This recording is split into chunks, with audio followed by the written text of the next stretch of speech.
Hari dah hujan lah. Power je kita ambil baldi. Ambil baldi tak apa. Tak ada air dah nak buat apa lagi. Weh, Sabila. Kau nak buat apa baldi tu? Nak simpan.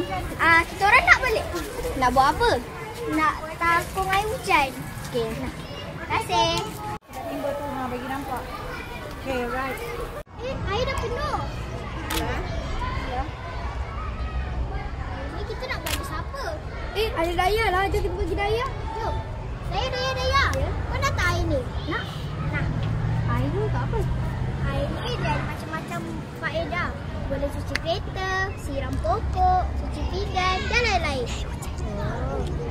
Saya nak siram pokok dulu lah. Okay. Daya, awak mau buat apa tu? Saya sedang siram pokok. Di mana awak dapat air tu? Kan air dah habis. Saya dapat air daripada bekal air hujan. Oh. Daya, awak nak lagi air tu? Saya tak boleh itu. Boleh tak saya guna sikit untuk basuh kereta saya? Oh, tentu boleh. Tapi jangan lagi ya. Baik. Asal dia tak? Kakak nak buat apa tu? Aku kereta. Oh, okey. Air hujan banyak lagi ni. Dah basuh kereta, dah siram pokok. Ma, ada apa-apa lagi nak dibasuh? Air hujan banyak lagi ni. Ada. Kawan, jangan membazir tahu kerana membazir itu amal syaitan. Betul tak?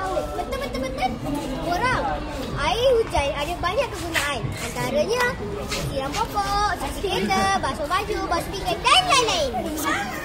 Hashtag misi air